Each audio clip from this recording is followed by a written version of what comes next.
Glória a Deus, irmãos, que maravilha estarmos aqui na presença do Senhor, estudando Atos dos Apóstolos.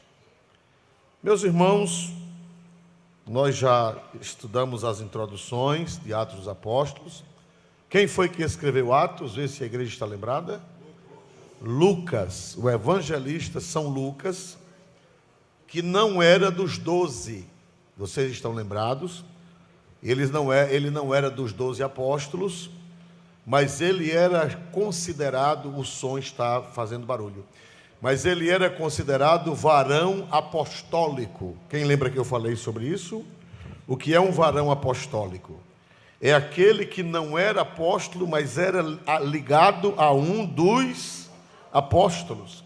Então, esses varões apostólicos da igreja primitiva, eles tinham a mesma autoridade dos apóstolos. Uma autoridade não original, mas uma autoridade derivada. Uma autoridade derivada dos apóstolos. Por isso que Lucas é canônico. Porque Lucas não era apóstolo, mas era um varão, o que, meus amados irmãos? Apostólico. Marcos também. Marcos não era apóstolo, mas o escrito de Marcos tem autoridade canônica, porque Marcos era um varão apostólico. Lucas, um varão apostólico ligado a Paulo. E Marcos, um varão apostólico ligado a Pedro. Glória a Deus. Então, as palavras deles eram um reflexo das palavras dos apóstolos. Por isso que São Lucas não é apóstolo, mas o seu escrito é apostólico. É um varão que, vê se vocês aprenderam, um varão apostólico. Então, meus amados irmãos, nós vemos aqui na palavra de Deus, que quando o Senhor foi subindo para o céu, nós já falamos, o som não está bom. Estava bom, e quando eu fui falar, vocês arruinaram. Glória a Deus. Então, meus amados irmãos, nós vemos aqui uma coisa interessante, né? Nós vemos que o Senhor Jesus, quando foi subir para o céu, ele disse algumas coisas de grande relevância. Como sempre, tudo que o Senhor diz é de grande relevância. Versículo 4, vamos ver se nós aprendemos alguma coisa no versículo 4. E estando com eles, determinou-lhes que não se ausentassem de Jerusalém, mas que esperassem a promessa do Pai, que disse ele: de mim ouvistes. Jesus disse para eles que eles não se ausentassem de onde, irmãos?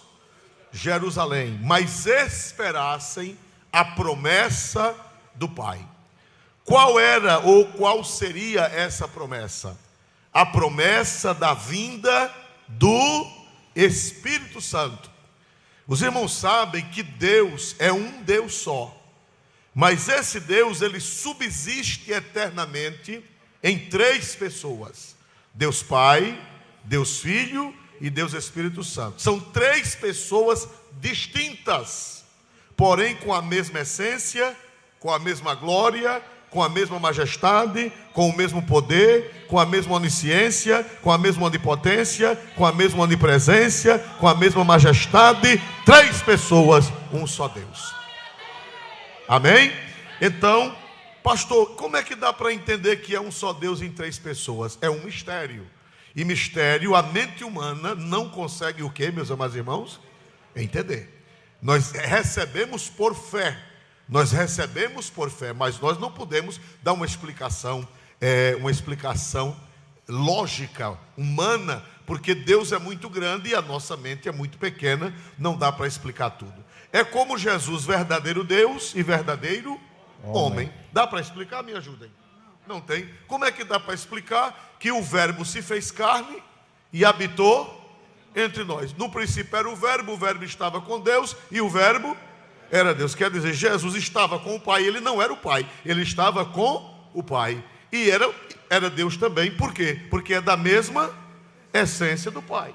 Então como é que dá para entender? E o verbo se fez carne e habitou entre nós, virou carne e não deixou de ser Deus.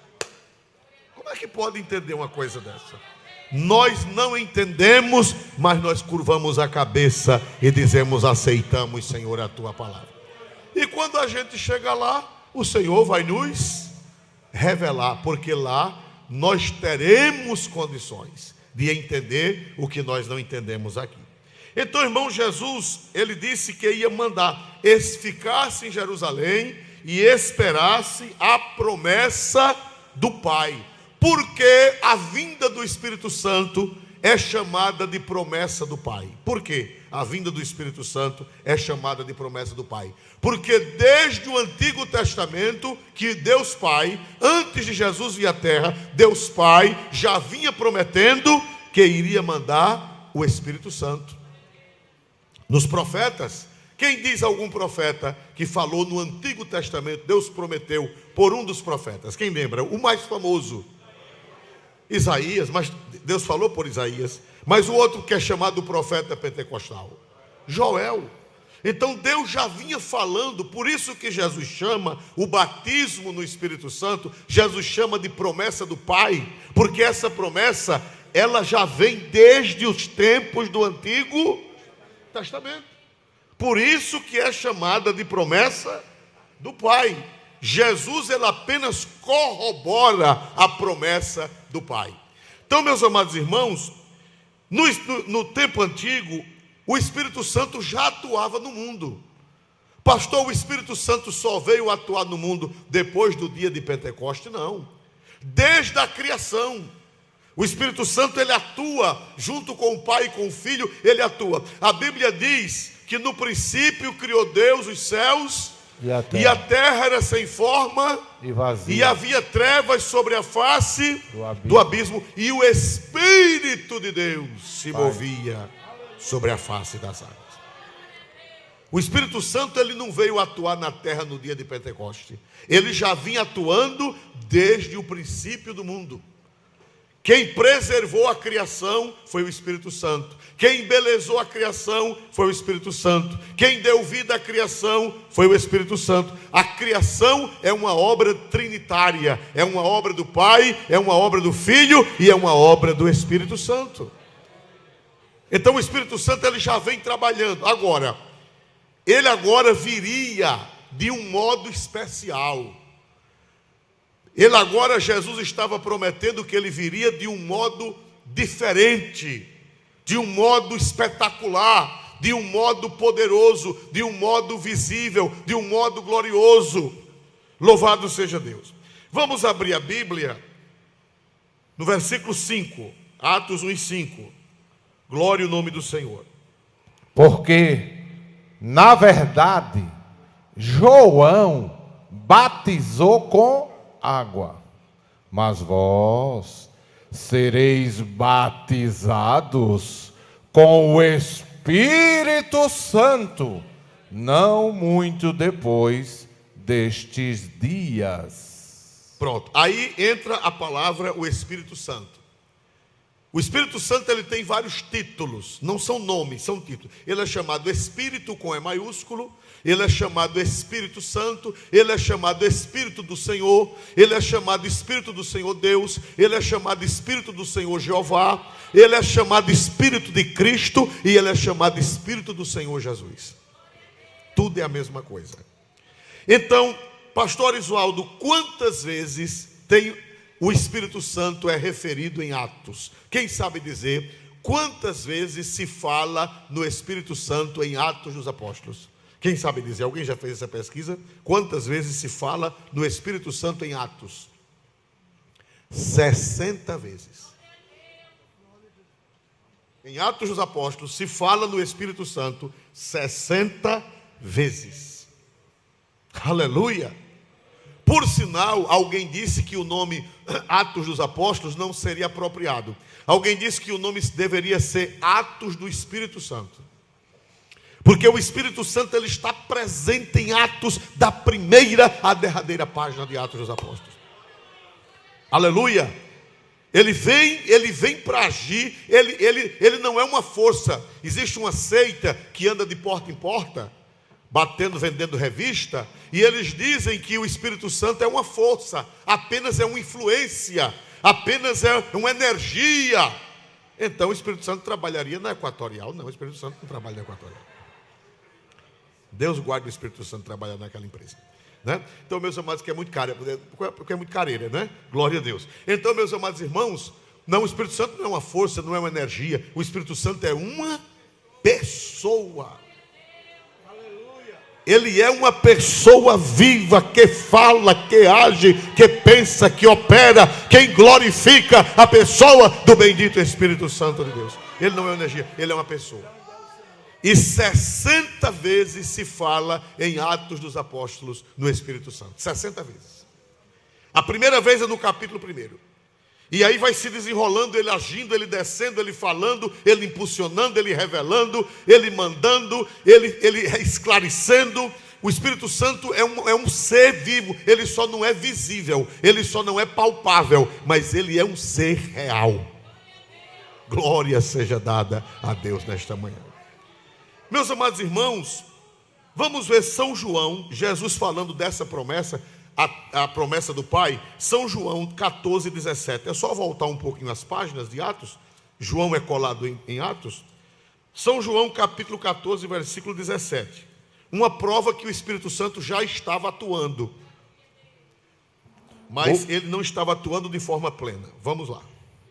O Espírito da verdade, que o mundo não pode receber, porque não o vê, nem o conhece, mas vós o conheceis, porque habita convosco e estará em vós. Isso aqui Jesus falou quando estava na terra. Ele disse: o Espírito habita convosco. Quando Jesus estava na terra, o Espírito Santo já estava o quê?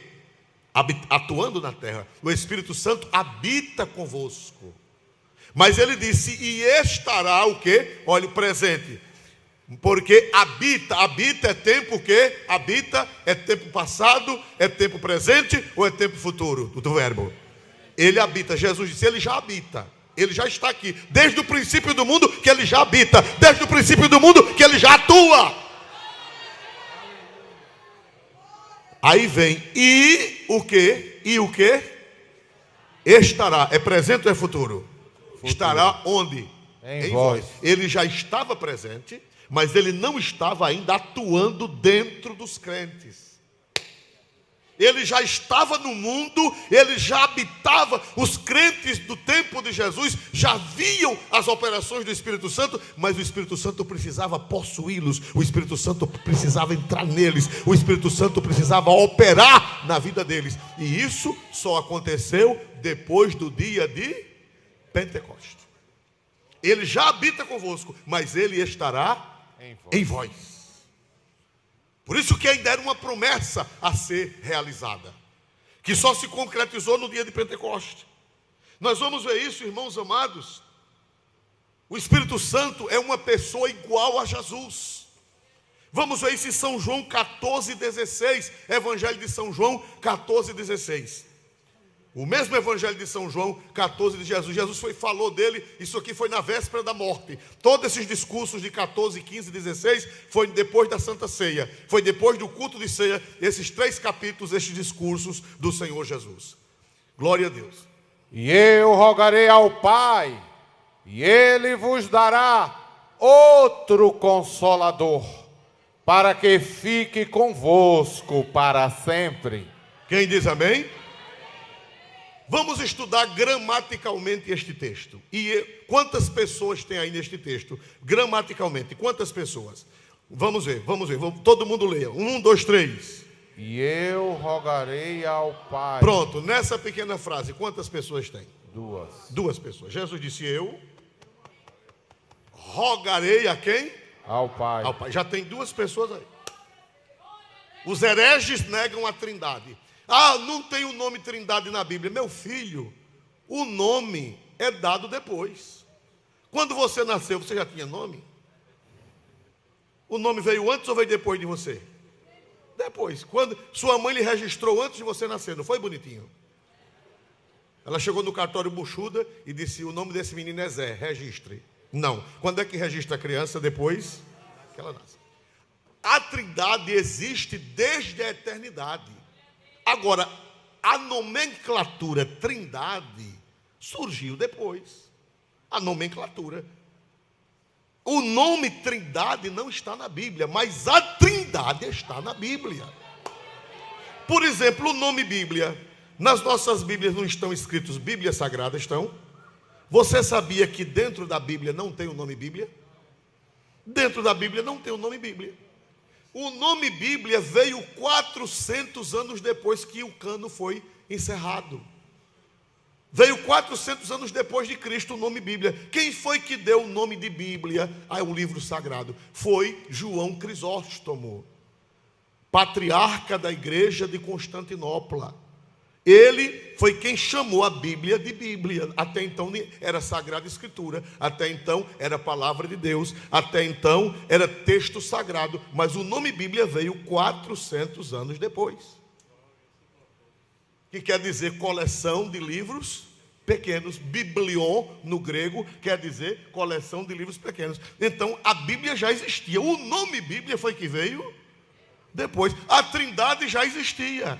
O nome Trindade apareceu depois, mas a Trindade está, porque Jesus disse eu rogarei a quem? Ao Pai. Prossiga para achar outra pessoa. Lá no mesmo pedaço. E eu rogarei. E ele vos dará. Não, lê todo o versículo. E eu rogarei ao Pai, e ele vos dará outro Consolador. Pronto. Quantas pessoas apareceram no texto? Está a Trindade. O nome Trindade não está, mas a Trindade está. Quem diz amém? Então, irmãos, Jesus disse: eu vou rogar ao Pai, e ele vos dará outro. Agora eu tenho uma notícia boa para dar a vocês. Essa palavra outro Consolador, no português, escreve-se da mesma forma, mas na língua grega, que é a língua do Novo Testamento, é uma língua muito aperfeiçoada, tem duas palavras para outro. Tem a palavra hétero e a palavra alon. No grego, a gente diz outro, só diz outro em português, mas no grego tem duas palavras distintas para outro.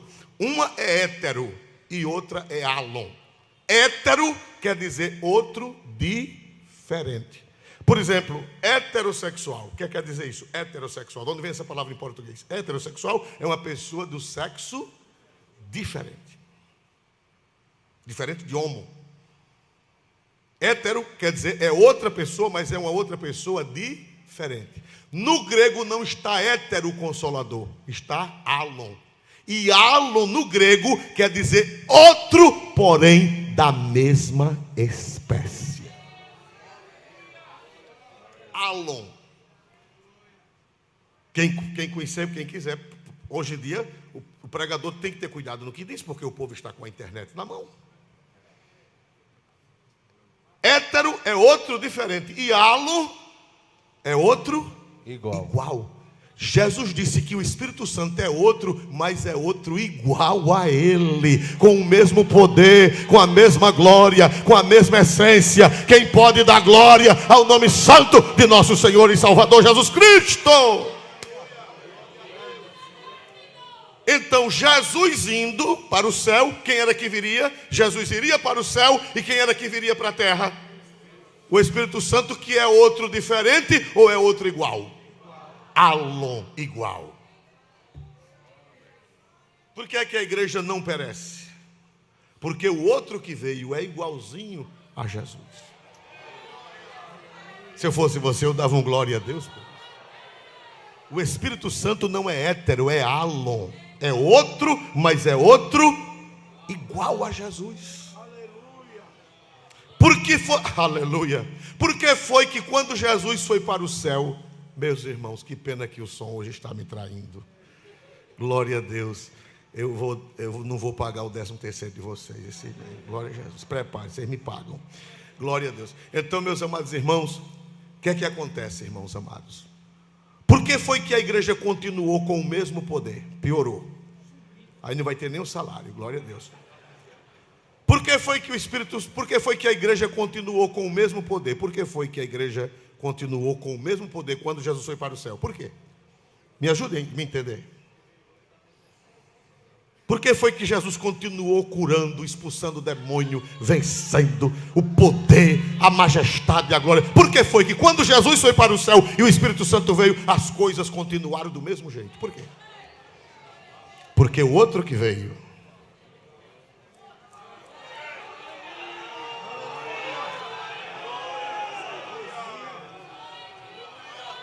glória! Não é hétero, é halo. Eu vou mandar halo. Eu vou mandar outro com o mesmo poder, com a mesma glória, com a mesma majestade, com a mesma essência. Receba, Deus quer nos encher desse halo, desse halo. Bendito seja o nome de Jesus para sempre. Aleluia. Aleluia. Por isso que Jesus disse: não saiam antes de receber o outro. E a palavra consolador, ele disse outro o quê? Jesus disse outro o quê, irmãos? Consolador. Consolador do grego é parácletos. Parácletos. E o que quer dizer parácletos? Aquele que está ao lado. Parácletos. Aquele que está ao lado para dar assistência. Para dar respaldo, para dar força, para dar sabedoria, para dar unção, para dar direção, para dar autoridade. Outro parácletos.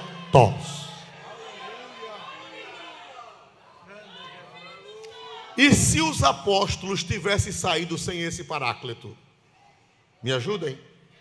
Se os apóstolos tivessem ido pelo mundo afora sozinhos, sem esse paráclito, o que era que teria acontecido com a igreja? Hein, irmãos?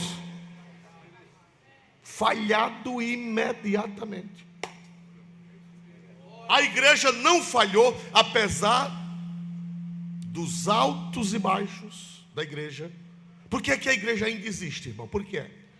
Por que é que a igreja não se acaba? Quando eu digo a igreja de um modo geral. Por que ela não se acabou? 2000 anos. Todas as instituições subiram e faliram. E por que a igreja não faliu? Já houve crises, já houve vergonha na igreja, já houve escândalos na igreja, já houve traidores na igreja, já houve falsos pastores, já houve falsos mestres, já houve heresias, abandono da fé. Agora mesmo a igreja está passando pela pior crise da sua história. Todas as denominações, todas, não escapa uma, estão passando a pior crise da história. De todos os matizes religiosos. Gente que faz vergonha. Impostores, mentirosos, ladrões. Tudo que não presta. Mas a verdadeira igreja, ela nunca deixará de existir. Por quê? Por causa do outro, por causa do paráclito, por causa do consolador. Quem pode dar glória ao nome de Jesus Cristo nesta noite? O verdadeiro consolador, ele está ao lado. Paráclito é aquele que está ao lado para dar sustentação. 1000 cairão a teu lado, 10.000 à tua direita, mas tu não serás atingido.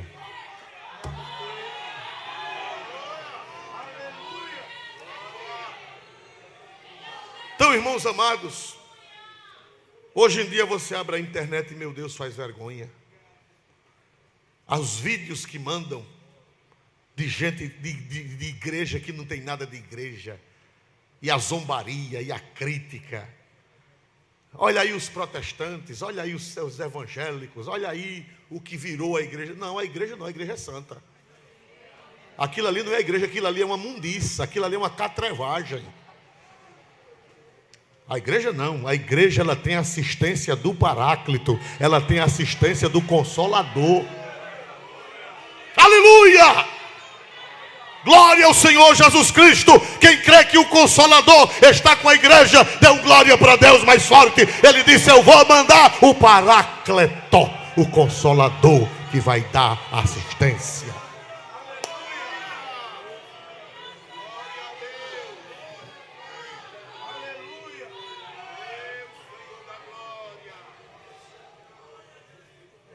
Glória a Deus. Então Jesus disse: eu vou mandar outro. Esse outro é diferente ou é igual? Eu quero que a igreja aprenda. É diferente ou é igual? Igual. Quais as duas palavras gregas para outro? Primeira palavra: héteros. Héteros quer dizer o quê? Diferente. E a outra palavra grega para outro? Alon. E alon ou alon quer dizer o quê? A mesma. Igual. E o Espírito Santo é diferente de Jesus ou é igual a Jesus? Igual. Diferente de Jesus ou igual a Jesus? Igual. Eita, Espírito Santo maravilhoso.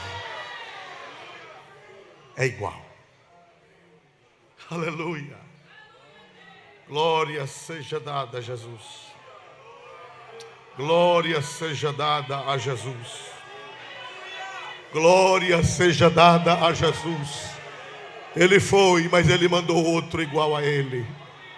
Ele mandou a terceira pessoa da Trindade igual a ele para estar com a igreja. Glória seja dado o nome do Senhor nesta noite. Aleluia.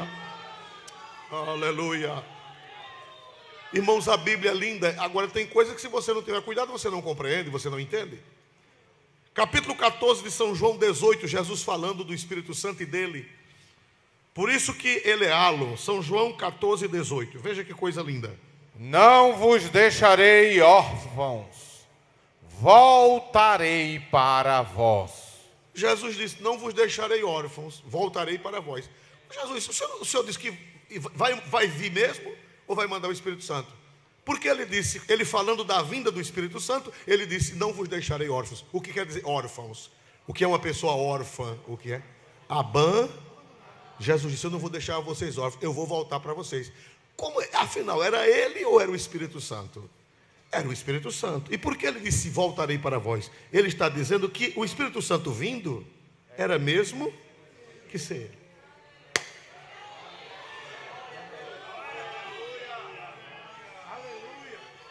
Quem tem o Espírito Santo tem a Trindade dentro de si. Quem tem o Espírito Santo tem a plenitude da Trindade dentro de si. Glorifica e exalta ao nome deste Jesus maravilhoso.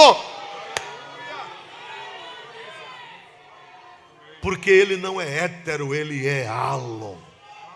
É a mesma essência de Jesus. É o mesmo poder de Jesus. É a mesma sabedoria de Jesus. É a mesma glória de Jesus. Louvado seja Deus. Aí, meus amados irmãos, o Espírito Santo veio.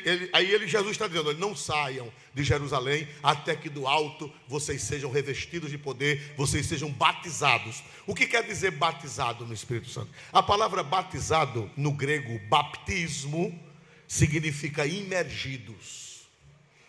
Por que é que nós não batizamos derramando água na cabeça? Por que é que nós não batizamos derramando água nem aspergindo as pessoas? Porque a palavra baptismo, no grego, dá a ideia de imersão total, mergulho. Mergulho. Não vou condenar nem dizer que os irmãos de outras denominações, nós sabemos que tem igrejas evangélicas que batizam derramando água na cabeça. Eu não vou condenar os irmãos. Respeito e os amo. Porém, biblicamente eu não posso fazer isso. Porque a própria palavra grega batismo, baptismo, significa imersão, mergulho. Jesus disse: sereis o que, irmãos? Batizados. Imergidos, batizados, cobertos, dominados pelo Espírito Santo. Você ser batizado com o Espírito Santo é você estar debaixo do domínio. Quando você é batizado na água, fica água por cima, água do lado e água por baixo. É assim ou não é? Você está envolvido em quê? Em águas. E você batizado com o Espírito Santo, você está envolvido no Espírito Santo. Aí não é você que se domina. É Ele quem lhe domina. É Ele quem toma conta de você. É Ele quem dirige seus passos. Porque você está batizado. Você está debaixo do controle dEle. É isso que Jesus está falando. Para fazer a missão é preciso que nós estejamos debaixo do controle do Espírito Santo, dominados pelo Espírito Santo. Mas olha para cá, irmãos, os discípulos não tinham juízo. Os discípulos não tinham juízo. E a gente que é pastor, a gente quer que o povo tenha juízo. A gente quer que o povo entenda as coisas, mas nem sempre eles entendem. Jesus falando que eles iam pregar o Evangelho, Jesus falando que eles iam ser cheios de quê? Do Espírito Santo. Aí eles disseram uma pergunta a Jesus que não tinha nada a ver com o momento. Atos 1 e 6. Atos 1 e 6. Aqueles, pois, que se haviam reunido, perguntaram-lhe dizendo: Senhor, restaurarás tu neste tempo o reino a Israel? Glória a Deus. O que era que eles queriam? Os irmãos sabem que na Bíblia, no Antigo Testamento, tem as promessas do milênio. A escatologia bíblica diz que antes do final dos tempos, a escatologia bíblica, irmão, é bíblica. Não tem para onde fugir disso. A Bíblia diz que vai chegar o tempo que Israel vai estar à testa das nações. Está na Bíblia, no Antigo Testamento. Israel vai dominar o mundo. Israel vai dominar o mundo, porque Israel é a nação eleita de Deus. Israel, isso está enfurecendo a esquerda mundial. A esquerda mundial prefere ficar do lado dos terroristas. Eles não querem que Israel se defenda. Eles não querem. Porque os irmãos sabem que Abraão, ele teve duas descendências. Ele teve uma descendência física, e dessa descendência física veio Cristo. E de Cristo veio a descendência espiritual. Deus disse a Abraão: Abraão, você vai ter, seus filhos serão como a areia da praia. Estão lembrados lá em Gênesis?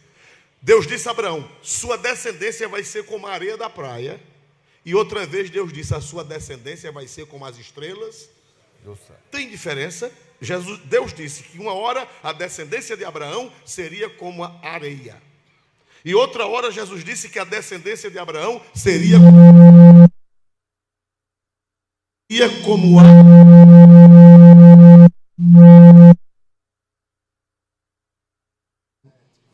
Ele chega. Quando se fala do Espírito Santo, o rapaz aparece. Porque ele não quer que a gente fale do Espírito Santo. Porque o Espírito Santo acaba com ele.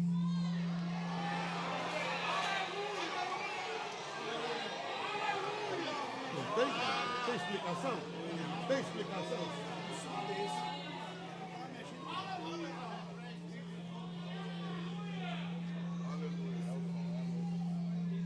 Vamos para a Bíblia. Gênesis 22. Não está no script, mas o Espírito Santo está trazendo.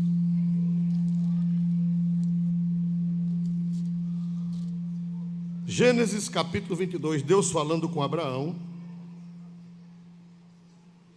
Versículo 17. Gênesis 22 e 17. Que deveras te abençoarei grandissimamente, multiplicarei a tua semente como as estrelas dos céus e como a areia que está na praia do mar, e a tua semente possuirá a portas dos seus inimigos. Eu vou reler. Deus disse a Abraão: deveras te abençoarei grandissimamente e multiplicarei a tua semente. Semente é descendência.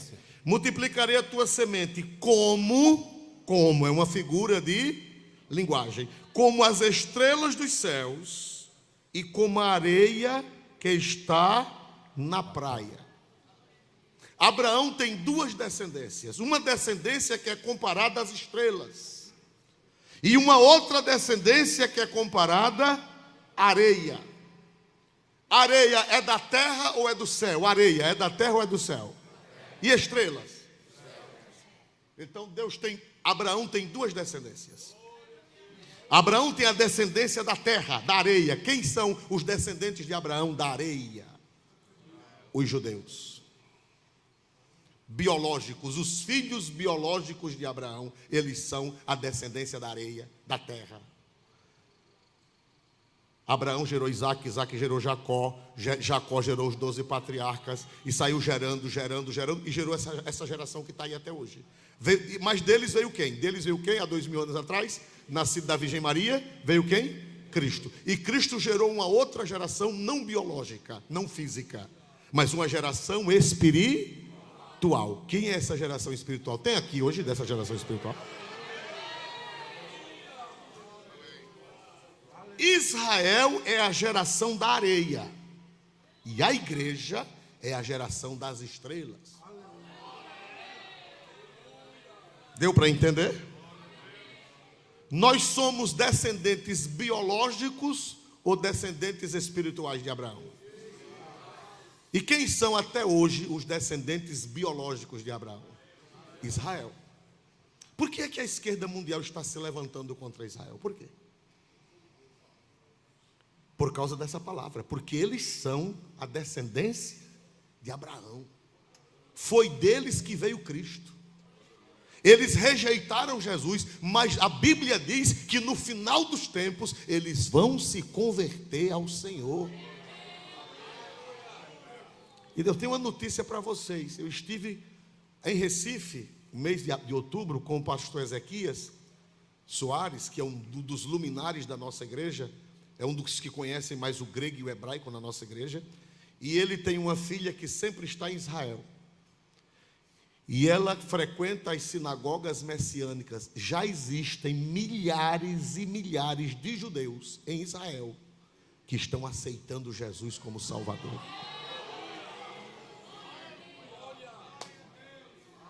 São as chamadas sinagogas messiânicas. Eles são judeus, eles usam roupa de judeu, eles usam quipá, tem a sinagoga, mas e outra coisa, uma notícia para vocês pentecostais. Quase todos são batizados com o Espírito Santo e falam línguas.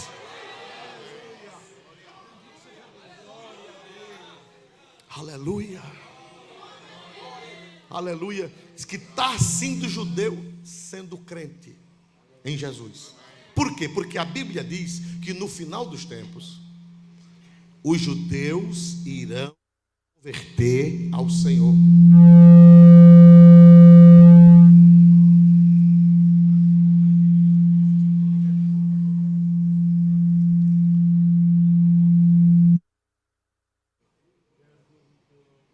Aleluia. Vocês estão entendendo que está acontecendo algo no mundo espiritual? Aleluia. Essa palavra está preparando a igreja para um derramamento do Espírito Santo. Aleluia. Aleluia.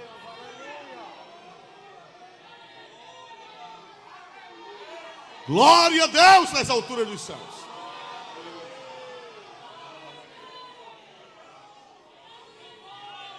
Deus não esqueceu da areia. Hoje Deus está trabalhando com as...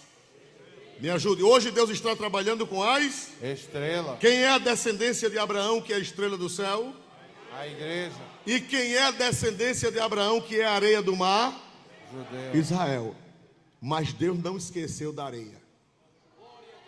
Vai chegar o tempo que Israel vai ser a testa das nações, que é no reino milenial.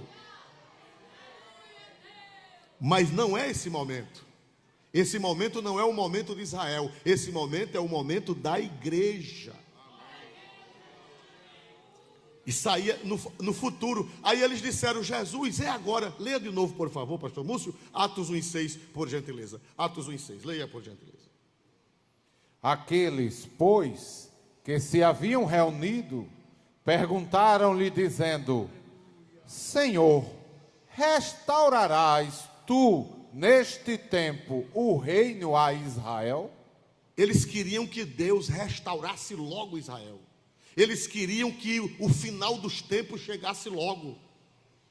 Eles queriam que o milênio fosse estabelecido naquele momento.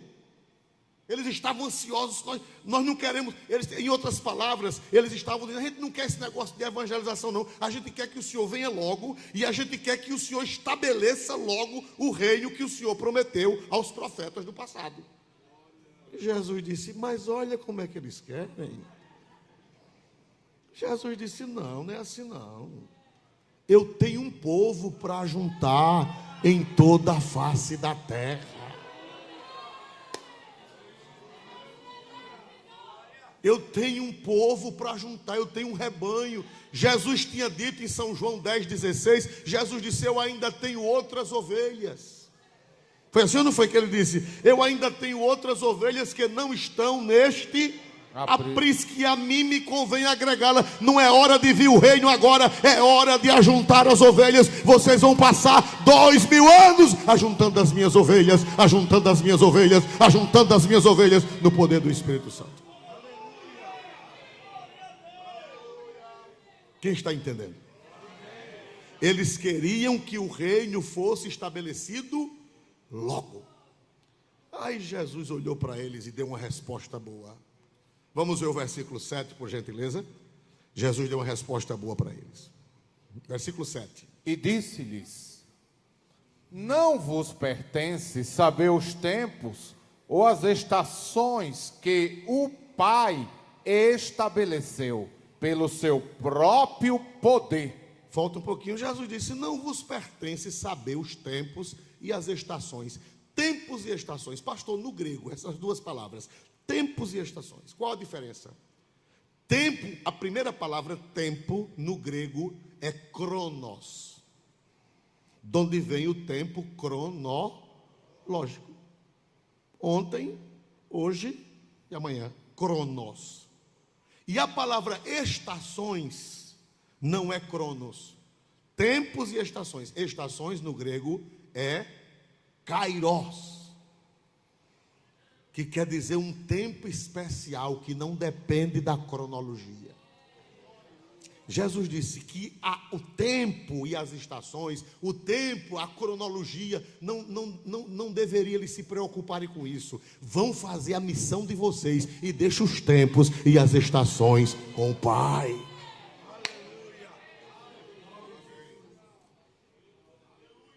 Não devemos nos preocupar quando será a volta do Senhor. Nós devemos viver em santidade como se o Senhor viesse hoje. Agora, não podemos marcar data nem ficar marcando. Os irmãos sabem que existe uma seita que marcou a data da volta. Aliás, uma seita não, várias seitas que marcaram a data da volta de Jesus para 1844. Primeiro marcaram para 1843, Jesus não veio. Aí disseram que foi um erro de calendário. Marcaram para 1844, Jesus não veio. Aí inventaram de guardar um dia da semana para cobrir a falha. Depois vieram esse povo que anda de porta em porta, já marcaram parece que 6 vezes a data da volta de Jesus. Esse povo que anda de porta em porta. A última vez foi em 1975, marcaram que Jesus vinha. Primeiro Jesus vinha em 1877, depois Jesus vinha em 1800 não sei quanto, 1914, 1930, e a última foi em 1975, e agora disseram, não vamos marcar mais não. Pronto, glória a Jesus. Porque Jesus disse, não vos pertence saber. Aquele dia e hora ninguém sabe, é da competência do Pai. Quem dá glória para Deus, meus amados irmãos? Quando vocês verem uma pessoa marcando a data da vida de Jesus, nem dê ouvido, isso é um doido. Se não for um doido, é uma doida na capoeira. Não dê ouvido não, isso é loucura. Jesus disse, não vos pertence saber os tempos nem as estações. Agora o versículo 8, glória a Deus, versículo 8. Mas recebereis a virtude do Espírito Santo, que há de vir sobre vós, e ser-me-eis testemunhas, tanto em Jerusalém, como em toda a Judeia e Samaria, e até aos confins da terra. Aleluia. Jesus disse: olha, esse negócio do milênio, esse negócio de quando eu vou reinar na terra, no reino milenial. Porque a escatologia é o seguinte, irmão. Primeiro, a era da igreja, que é essa aqui. Jesus disse: recebereis poder ao descer sobre vós o Espírito Santo e sereis minhas. Essa é a era da igreja, é a era dos gentios. Os irmãos estão entendendo? Essa é a era da igreja, a era do povo que Deus vai ajuntar no mundo. Quando Jesus falou da destruição de Jerusalém, Jesus falou que Jerusalém seria pisada pelas nações, até que o tempo dos gentios se completassem. Vamos ver isso no Evangelho de São Lucas. Evangelho de São Lucas, capítulo 21, versículo 24. Jesus falando da destruição de Jerusalém no ano 70, que se cumpriu no ano 70. São Lucas escreveu, foi o próprio Lucas quem escreveu isso. Veja isso. E cairão a fio de espada, e para todas as nações serão levados cativos, e Jerusalém será pisada pelos gentios, até que os tempos dos gentios se completem. Quem são os gentios? Quem são os gentios? Nós, brasileiros, franceses, portugueses, ingleses, americanos, africanos, chineses, coreanos, somos os gentios. Gentios quer dizer nações. Gentes, nações. Jesus disse que o povo de Jerusalém cairia ao fio da espada e seriam levados cativos para onde? Volte, por favor, volte um pouquinho. Volte. Seriam levados cativos para onde, irmãos? Agora prossiga. Levados cativos. Peraí, volte um pouquinho. Volte um pouquinho. E cairão ao fio da espada, e para todas as nações serão levados o quê? Cativos. Quando Jerusalém foi destruída por Tito no ano 70, os judeus foram o quê? Dispersos pelas nações. Chegaram até Portugal, chegaram até a Espanha, foram para o Turcomenistão, foram para a Rússia, foram para a Alemanha, foram para a França, cumprindo essa profecia de Jesus. Eles foram espalhados pelo mundo, foram levados cativos. Tito destruiu Jerusalém, destruiu o templo, e eles se espalharam pelo mundo. E se eu disser a vocês que eles chegaram aqui no Brasil? Muitos de vocês têm sangue judeu, vocês sabiam? Muitos de vocês têm sangue judeu. Quem for família Pereira, pode ir atrás da riqueza dos judeus, que você é da família deles. Quem for família Oliveira, quem for família Vieira, quem for família Coelho, e até eu, Nunes, é também de ascendência judaica. Por quê? Porque os judeus, eles vieram de Portugal para o Brasil, na colônia, vieram fugindo, porque eles se tornaram católicos a pulso. A Inquisição, o rei de Portugal, obrigou eles a se tornarem católicos a pulso. E eles eram cripto-judeus. O que é cripto-judeu? Eles, por fora, eles eram católicos, mas em casa, eles eram o quê? Judeus. Eles não comiam carne de porco, eles rezavam as rezas judaicas, só que com o decorrer do tempo eles perderam a identidade. Mas muitos nordestinos são descendentes de judeus que vieram de Portugal e da Espanha para cá, para o Nordeste. Porque Jesus disse que eles seriam espalhados por onde, irmão? Seriam espalhados por onde, irmãos? Pelas nações. Todas as nações. Mas até quando? Volte, por favor, o versículo. Lucas 21. E cairão ao fio da espada, e para todas as nações serão levados cativos, e Jerusalém será pisada por quem? Pelos gentios. Quando Jerusalém foi destruída por Tito, de lá para cá, ela ficou na mão dos gentios. Ficou na mão do Império Romano até o ano 313. Depois de Constantino, ficou na mão do Império Bizantino até o ano 600 e alguma coisa. Depois foi o império dos árabes, muçulmanos. Depois foram os turcos, os mamelucos, meio mundo de gente, até o século XX, quando a Inglaterra foi o último país que dominou Jerusalém e a Palestina. Em 1948, o que foi que aconteceu? Em 1948, Israel voltou a ser o quê? Nação. E os judeus voltaram para Israel e estão se fortalecendo. E o mundo todo contra eles e ninguém pode com eles. Se o povo de Israel voltou para Israel, se o povo de Israel está ficando forte lá, se todo mundo está lutando contra eles e não está podendo, é porque o tempo dos gentios já está se completando.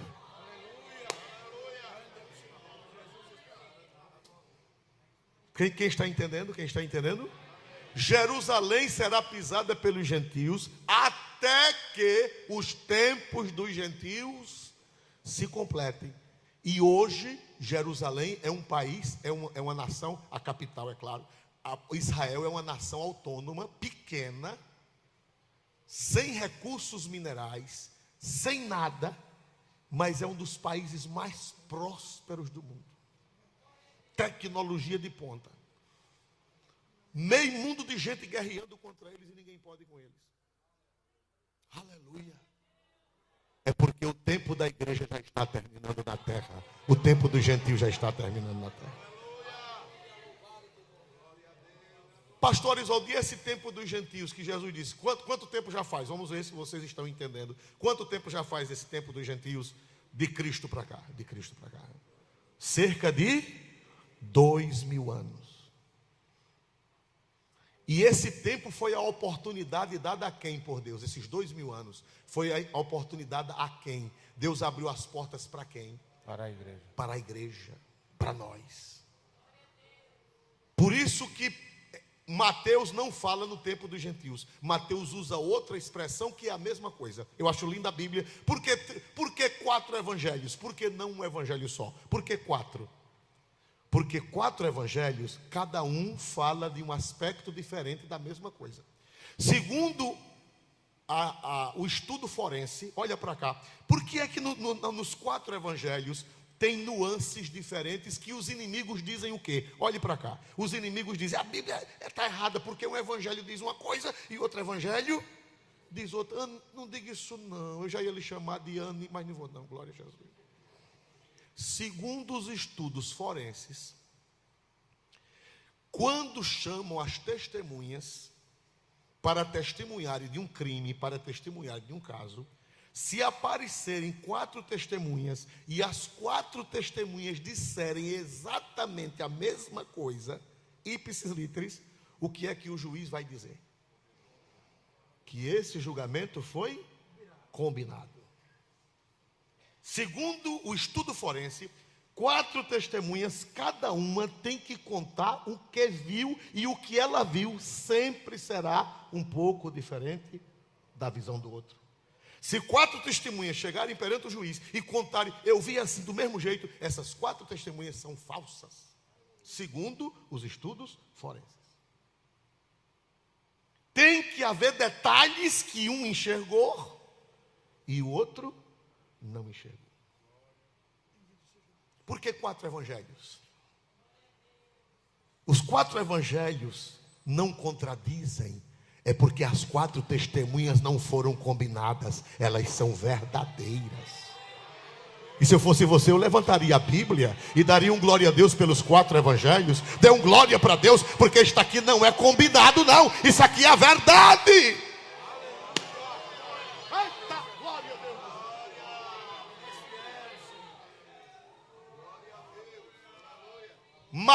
Lucas chama tempo dos gentios. Jerusalém será pisada pelos gentios até que o tempo dos gentios se complete. Aí Mateus diz diferente. Mateus diz que Jesus disse assim, São Mateus capítulo 24, versículo 14. E este evangelho do reino será pregado em todo o mundo, em testemunho a todas as gentes, e então virá o fim. Lucas disse que Jerusalém seria pisada pelos gentios até que o tempo dos gentios se complete. E Mateus disse que Jesus disse, e este evangelho do reino será pregado a todas as gentes em testemunho, e então virá o fim. O que é que os dois evangelistas disseram? Eles disseram que enquanto o tempo dos gentios se estender, é o tempo da pregação do evangelho. Não há contradição nas escrituras, é porque as testemunhas são verdadeiras.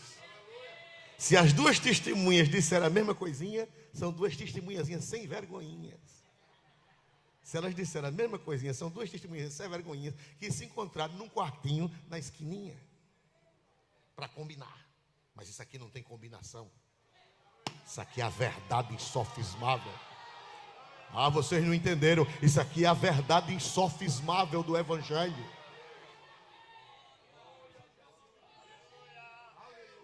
Dá para dar glória a Deus, irmão? Aí os discípulos, eles disseram: Jesus, é agora que o Senhor vai instaurar o milênio? É agora que o Senhor vai dominar, vai colocar Israel, vai restaurar Israel? Porque eles esperavam que Jesus naquele momento expulsasse o Império Romano. Quando eles disseram: restaurarás tu agora o reino de Israel, eles estavam perguntando: Jesus, o Senhor agora vai expulsar os romanos e vai restabelecer a casa de Davi? Jesus disse: não, não é hora. Não é hora. É hora dos gentios. É hora de vocês saírem. É hora de vocês serem cheios do Espírito Santo para fazer a minha obra. É hora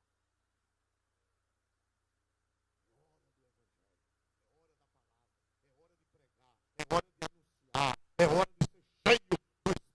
de Deus. Qual a palavra que Jesus usou?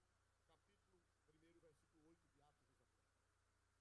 Mas recebereis a virtude do Espírito Santo, que há de vir sobre vós, e ser-me-eis testemunhas, tanto em Jerusalém, como em toda a Judéia e Samaria, e até aos confins da terra. Quem dá glória a Deus? Jesus disse: olha, eu não vou restaurar agora do reino de Israel, não é da conta de vocês, não. Quando chegar a hora eu sei. E isso pertence a quem? Pertence a quem? Agora vocês vão receber a virtude do Espírito Santo. Na Bíblia corrigida diz virtude,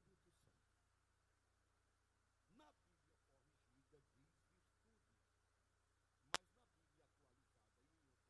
dizem recebereis poder, que é a mesma coisa. Salvo algumas proporções, é a mesma coisa. Mas vamos dizer a palavra poder. Vamos tirar a palavra virtude e vamos colocar a palavra poder, porque ela traduz melhor. Recebereis poder ao descer sobre vós o que, irmãos? O Espírito Santo. Pastor Oswaldo, o que significa essa palavra poder? A palavra poder no grego é dunamis, ou aportuguesando dinamis, de onde vem a palavra dinamite. Entenderam? Poder, em português, em grego é dunamis, e em português é de onde se produz a palavra dinamite. O que é uma dinamite? O que é que uma dinamite faz? Ela é fraca ou ela é forte? Ela tem capacidade de quê, uma dinamite? Ela tem capacidade de quê? De explodir pedreiras. Ela tem capacidade de romper barreiras. Quando você, por exemplo, a gente viaja pelas estradas, tão bom, né? Tudo planinho. Mas você sabe que antigamente, naquela estrada, tinha uma montanha. É verdade ou não é? Tinha ou não tinha montanha? Tem lugares da estrada que tinha montanhas de pedras. Tinha ou não tinha? E o que foi que aconteceu com aquelas montanhas que não estão mais lá? Elas foram dinamitadas. O dinamite é um bicho tão forte que ele faz montanhas desaparecer e aplanar os caminhos. Quando Jesus disse: recebereis poder, recebereis dunamis, Jesus estava dizendo que a gente ia receber uma força tão grande que o que aparecesse na nossa frente, nós iríamos derrubar pela frente.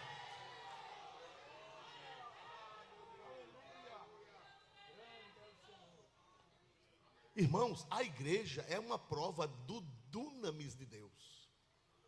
Porque os apóstolos não tinham dinheiro. Os apóstolos não tinham poder político.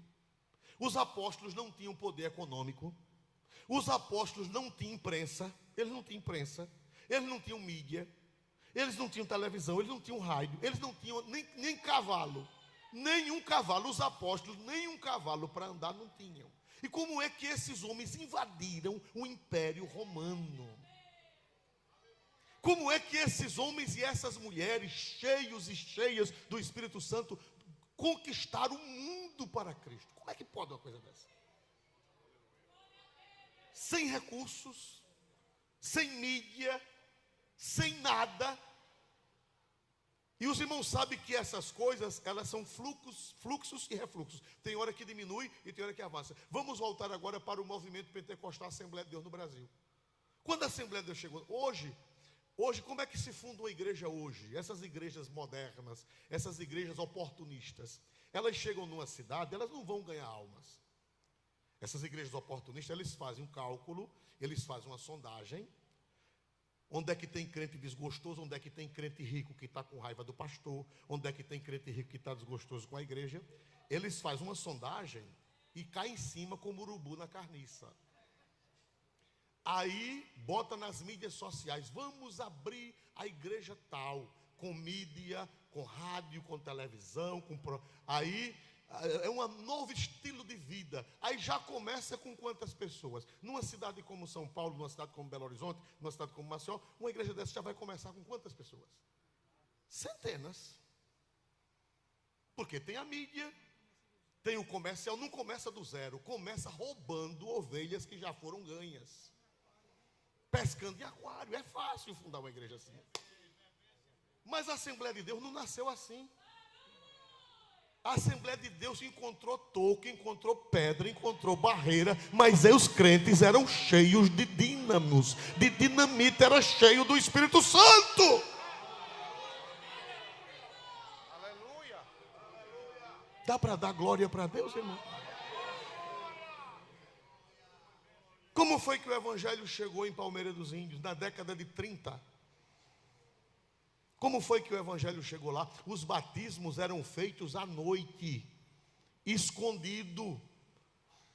Os primeiros batismos de Palmeira dos Índios foram feitos no açude Chucuruz, de noite, escondido, por causa do cacete, do pau cantando na costa dos crentes. E esse povo pregou, e esse povo avançou. Como foi que o Evangelho chegou em Delmiro Gouveia? O sacerdote da época proibiu dos comerciantes venderem alimento a crente. Você era crente, você chegava com o dinheiro na bodega e não podia comprar. O bodegueiro estava proibido pelo sacerdote. Se o bodegueiro vendesse a você 1 quilo de farinha, o bodegueiro era excomungado, tinha medo de ser excomungado da igreja. O sacerdote dizia: eu lhe excomungo. Bota você no inferno se você vender, né? Eu conheci uma irmã, a irmã Vaninha conheceu, a irmã Verônica, que foi uma pioneira de Delmiro. Irmã Verônica, ela disse que gostava de uma farinha de murici. Murici é um fruto que existe e pisa e faz uma farinha. A gente nem conhece, eu não conheço isso. E ela disse que tinha uma mulher vendendo farinha, vendendo murici na feira. E ela disse que, parece que não sei se estava grávida, desejando, ela é crente nova, e desejando comer o murici, comer a farinha de murici. E ela disse que falou: minha senhora, me vende 1 litro de farinha de murici. Ela tinha dinheiro para comprar. A mulher disse: vende não, que o sacerdote proibiu. Mas eu estou buchuda, morra você e o bucho. Aí ela disse: mas eu vou comer. Aí chamou um menino, saiu arrodeando, chamou o menino: meu filho, toma esse dinheiro, vai comprar 1 litro de murici, de farinha de murici. Aí o menino foi.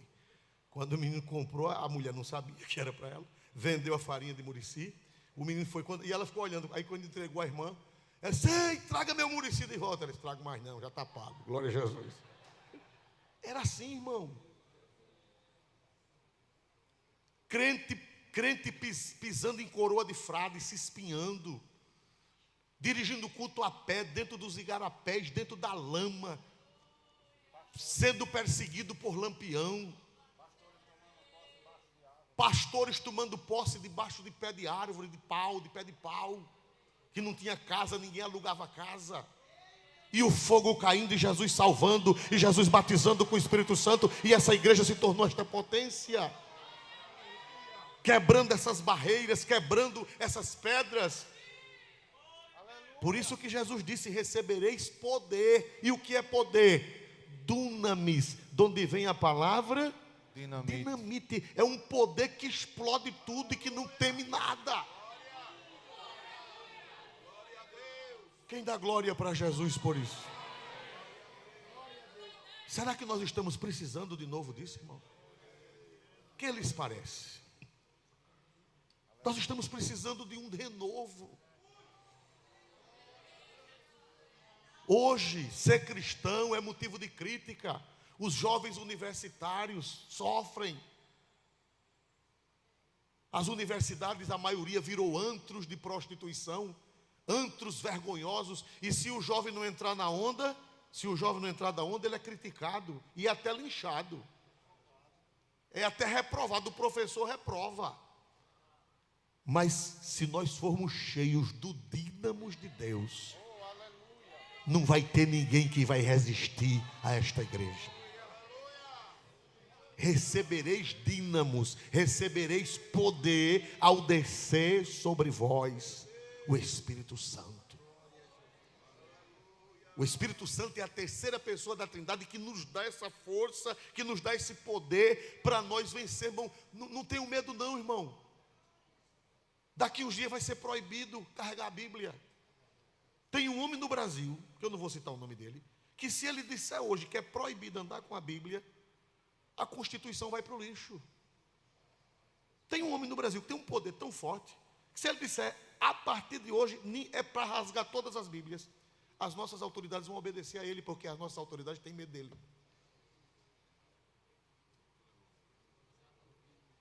Mas a igreja não tem medo se ela tiver o poder, se ela tiver o dunamis de Deus. Quem crê que Deus ainda dá dunamis a nós? Quem crê que Deus ainda dá poder? Irmão, dá poder. O poder derruba tudo. O poder derruba as montanhas, derruba as pedras. O poder quebra tudo, igreja. Aleluia! Não tenham medo. Não tenham medo, porque o Pai prometeu poder para nós. Vamos nos colocar de pé em nome de Jesus.